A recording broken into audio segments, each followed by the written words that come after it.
Hey there, and welcome to my channel. My name is Tanya, for those of you who are new to my channel, and welcome. And those of you who are a returning subscriber, welcome back to another Tuesday with me telling you awesome stories. No, thanks guys so much for joining me every week. You know that I appreciate you and I love you guys so much for doing so. I did start a Cash App if you guys wanted to donate to the channel and support the channel that way. You definitely can. We do anything, any donations from $1 on up, and it's under, our Cash App name is 𝕨𝕚𝕚𝕚𝕚𝕚. Also, I want to state that I am not an MD, nor do I pertain to be one, but I have firsthand knowledge in all of the things that we do talk about. And I do try to do a lot of research on all of these topics as well. That way I don't give out misinformation. So if you find something that maybe you do it a different way, please drop it in the comments, because I definitely don't want to steer you guys in the wrong way by any means. So now on to what we're going to talk about today and our story for today. I got a comment the other day, or a question in the comments, about driving with a prosthetic eye and how do I do it, and if I do it, and those kind of things.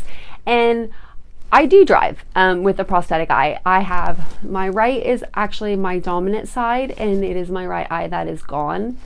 So I kind of wanted just to cover a few of the basic things that I could get online and collect to tell you guys a little bit about that. I learned how to start driving again by just doing it. I just did it. I don't know. I was dating a guy and he said, hey, are you ready to kind of drive? And I just started slow, going around our subdivision, which if you're not from this country, subdivision is kind of like a housing complex where, you know, there's like one main road and you can kind of like go around in a circle. And there's a lot of houses and stuff, so it's not as exposed as if you were on a highway or, you know, a freeway or something along those lines. It's a lot less, you know, scary, I guess you could say. So I have actually been driving for probably 5 or 6 years now, on and off. I don't drive that often. I probably do now more than ever, and it's probably about 4 or 5 times a week. But it's usually just like over 2 minutes away and back. I don't go very far, but I know that I can if I need to. I have just always based my own personal this is my own personal thing that I do. Is there's a couple things, and I'll tell you one now, and then I'll leave out the really funny one towards the end. But this one is, I know that if I'm good on my left side, then I should be good on my right. I should not have to worry about that line. I shouldn't have to worry about other cars. Sometimes people get what they call hypervigilance after a car accident or after losing a body part. And it's pretty much where you are, where you know when you're always bracing for something to happen. And that's what I have. And so I feel like I'm always on guard. And it's kind of helped me in a way, because I'm too much on guard sometimes. And so that's kind of how I drive. But if you only have vision in one eye, so if you have a prosthetic, or you know, you lost it from a disease or a birth defect or anything, like, you know, heaven forbid, something like that, you lost your eye too, you can drive in all 50 states and in the District of Columbia. So you can drive a non-commercial vehicle in all 50 states and in the District of Columbia. However, to drive a non-commercial vehicle, so that would be like a car. So non-commercial is what they're saying, like car, SUV, and that's about it. Car, SUV, station wagon, something like that. You have to pass an eye exam and prove that you are still an adequate peripheral, like you have adequate peripheral vision for driving. So that is your side vision. You know, when you see somebody coming to your side, you can see them through your peripheral. It kind of goes out into around.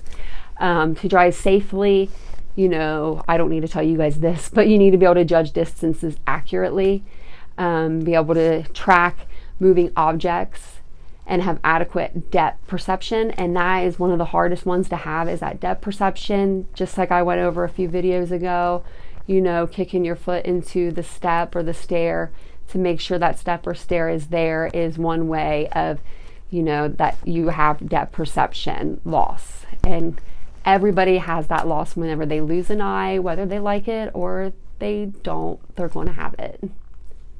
Every state in the United States allows people with vision in one eye to drive, provided they have horizontal field of vision that meets specific criteria. You may have to prove your vision criteria by taking like a vision test. I don't know if you guys remember those. You look in the little goggle thing, binoculars, and it'll say like press your hand to the right if you know you see the lights over here, or to the left if you see them over there. That kind of just helps with your overall peripheral vision and stuff. And you know, with one eye you can definitely pass that. That's not unattainable. You can do it. In some instances though, requirements or restrictions may be put on your license, and these may be based on the area that you live in, the daylight, or the speed. So I know that in some states, I'm not sure about speed. I guess that they could just tell you have to go a certain speed, or maybe they have to regulate in your car and it can only go up to 55 or 65 miles per hour, whatever the highway is. I know that there are certain states that do daylight hours only, so you will drive from like 10 a.m. to 4 p.m. during the peak daylight hours.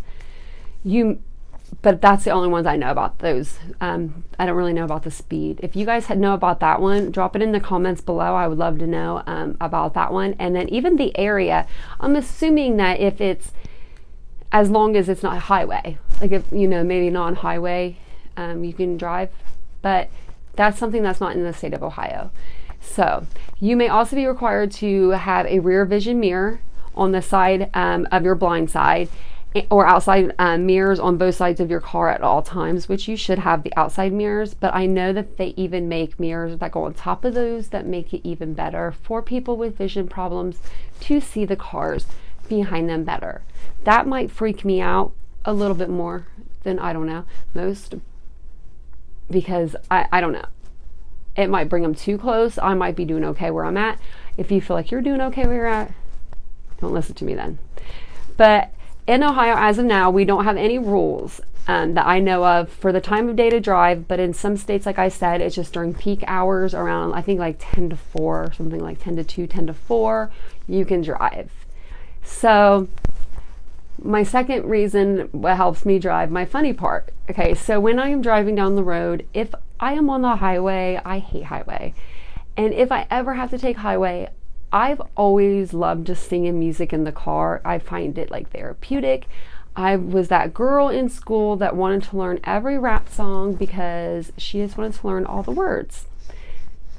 And I did. That's what I did. So now whenever I'm driving down the road, and I just noticed this not too long ago, so this is what's super funny, is when I'm driving, as long as I'm, you know, my hands are on my wheel and everything, I can keep myself collected and calm by just rapping whatever's on my Pandora playing at the time.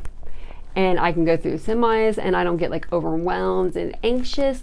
So maybe for you, it's playing classical music in the car, or something soothing like beach waves, just don't fall asleep. Or, you know, something like that to get your nerves kind of like worked down a little bit.